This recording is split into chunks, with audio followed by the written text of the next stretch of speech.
À Ouegbo, dans l'une des retraites dédiées au culte vaudou, un petit comité se met en place. Il y a adoration d'un instant à l'autre.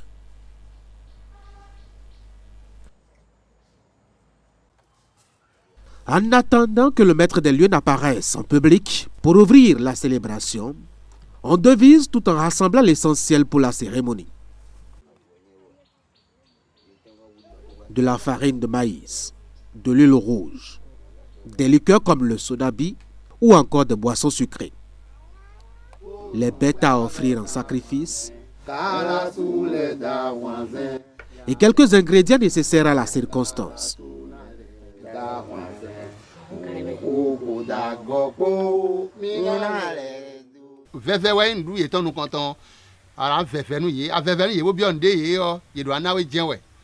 Et na wote fide bo ye na de ton nawe kan ni de bu fe ye o agruza yin kan ni da hole je gro ya mo kokro gbori o ye da che mo du ni bigbidi. Pour les initiés, ce sont les éléments indicatifs du culte à célébrer. Il s'agit de celui dédié à l'esprit qui consacre et gouverne les jumeaux.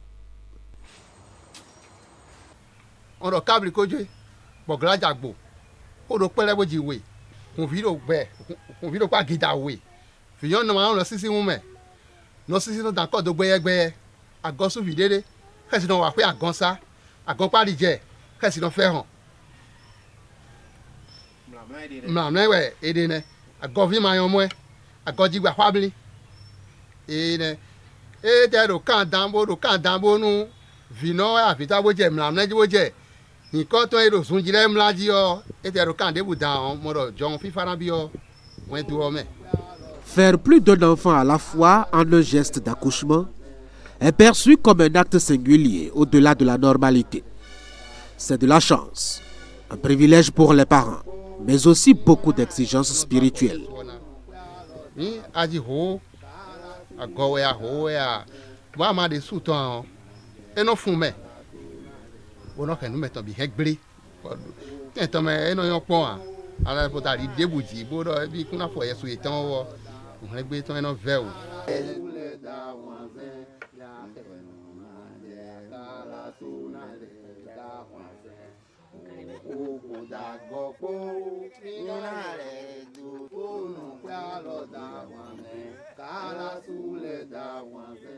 bonu ejile otroro ena mo ho tole bon yena ya ta via ha ma ya fi zevi bona do sunu ye su do nu ye to wi me sunu asi da to aso ya situation sanji ya wi pa si to gbo ka ho do hode ya bon aso pa si gbo die so mo a bon mi na do so so gbon da de do ta ton be ji vie yo da o la mo so aje o be akure ya e a do ta ton mo ena bo su malo pa debuji o mo ena do tatan kaka yi wenuwe eja su odegbe nu su oje yi aji o ina sepo o tole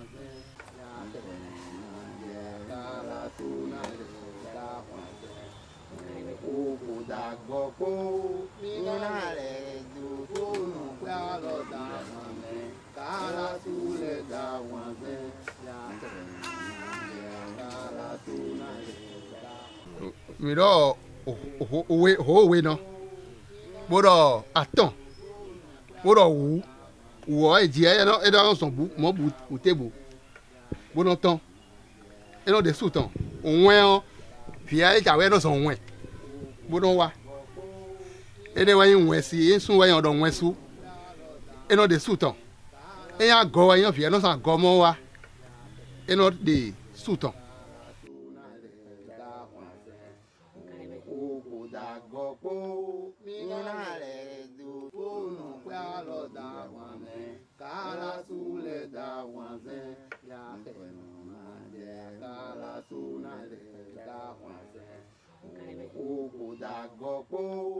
pé ẹ wẹ́yìn kankan yìí tán ẹ wẹ́yìn fìké yàtọ̀ mẹ́ o ní ti hó fìdí yàtọ̀ wẹ́ bá sọ pọ́ pé ẹ wẹ́yìn mọ̀ máa kó pé ní bóné ló tẹ̀ mẹ́tàn ọ̀ bóná èrò òǹdúró àsìtò ìdẹ́pọ̀ náà rẹ̀ fi mí tán kó òǹdúró ẹ ní wọn kó wá ponu fìtọ́ fìná.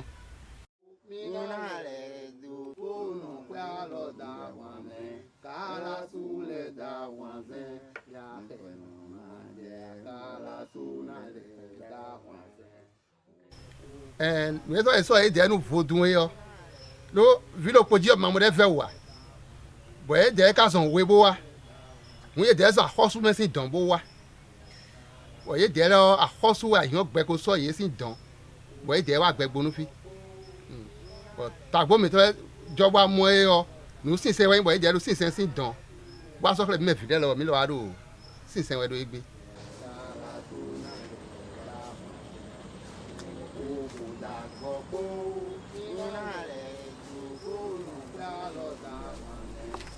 Celui qu'on attend jusque-là, le voici. C'est un grand dignitaire des cultes vaudous à Ouébo.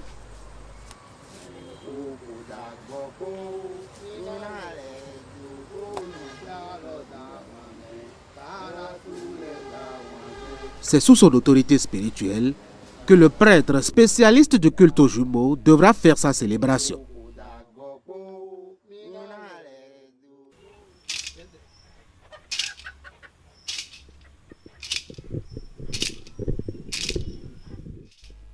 Le groupe se dirige alors vers l'autel apprêté pour l'occasion.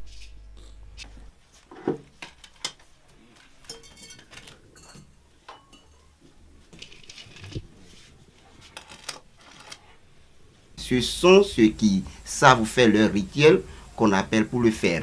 Ce n'est pas que je suis dignitaire du culte endogène, je peux faire tous les rituels des jumeaux, ils vont accepter. Je dis non.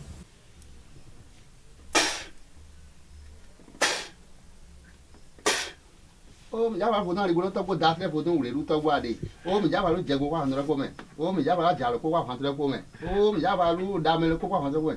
Oh, to gbo yo ko, sin ko sin ko. Jaba yi me bi. Oh, ko pa go ko do ko en ko pa tan ko.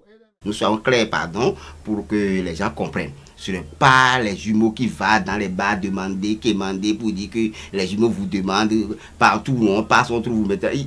Même ça, c'est les jours de marché seulement. Et ça, c'est une seule fois, pas dans 2 ans que les jumeaux peuvent te demander cela. Seulement tu as offensé une de leurs règles, leurs lois, la déontologie de ce qu'ils t'ont demandé de respecter pour eux.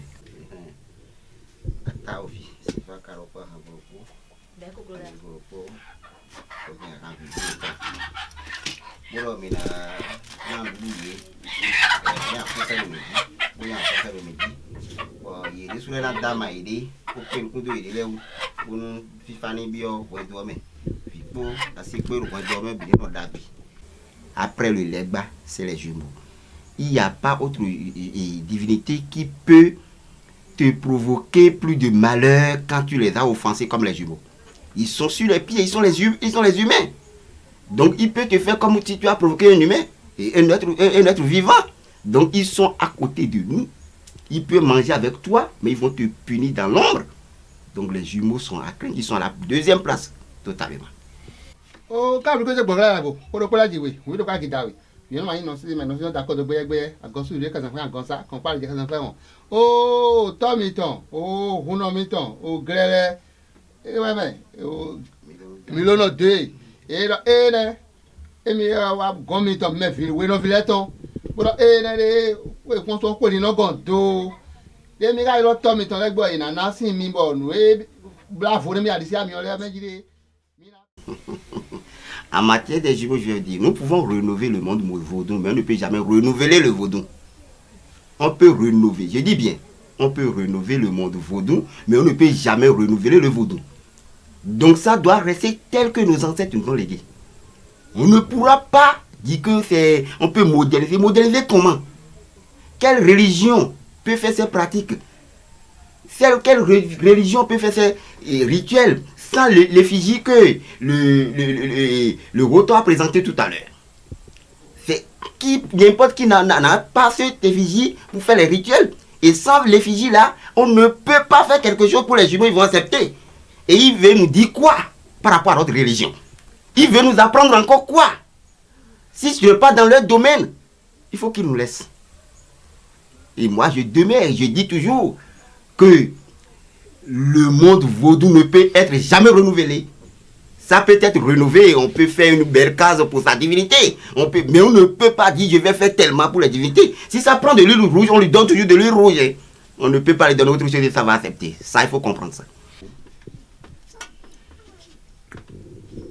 deme o me dale po so se do o me sinu mi yo mi an mi lo dagbe mi na yi wo pe to yin do me ton po gbere ame o mi ba tin sa o mi adu atin sa ase to gbo aso to na du tu mo gbere ame o ko pe to me to na gba pe mi po gbere ame ni na yo che ya che me ya che me deme o kun to se ga no ta ikun ba yin do gbere ame la che o che we na che degbe dale ndo degbe mi do mi yon do mi ayi mi ka dan do mi ayi yo mi ka do mi ayi tegbe ata mi to mi gba mi jaro mi jani roka. Les statuettes ne sont pas pour tout le monde. Quand les jumeaux sont vivants, on ne les présente jamais en statuette. C'est quand le jumeau ne vit plus qu'elle est toujours représentée, parce que mort comme vivant, ils sont des divinités que l'on doit toujours adorer. Donc les jumeaux ne sont jamais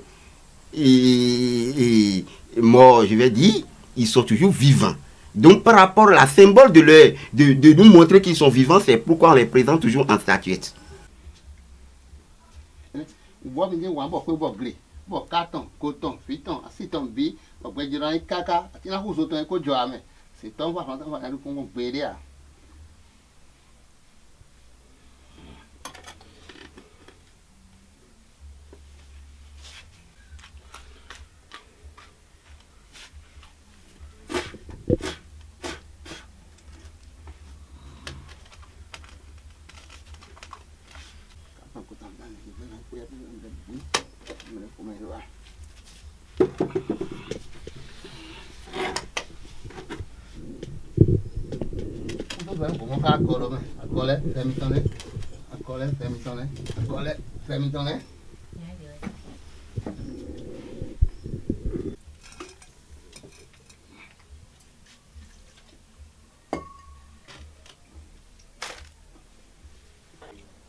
À la fin de la cérémonie, le prêtre s'assure que les offrandes faites sont bien acceptées.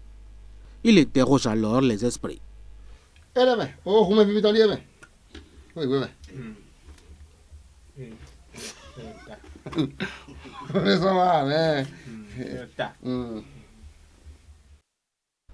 Les jumeaux ont accepté les offrandes. Prêtres, déités de culte et fidèles peuvent libérer maintenant leur espace. Dehors, la nuit est déjà tombée. Meilleur moment de connexion avec les esprits que l'on essaie d'établir avec de nouveaux chants.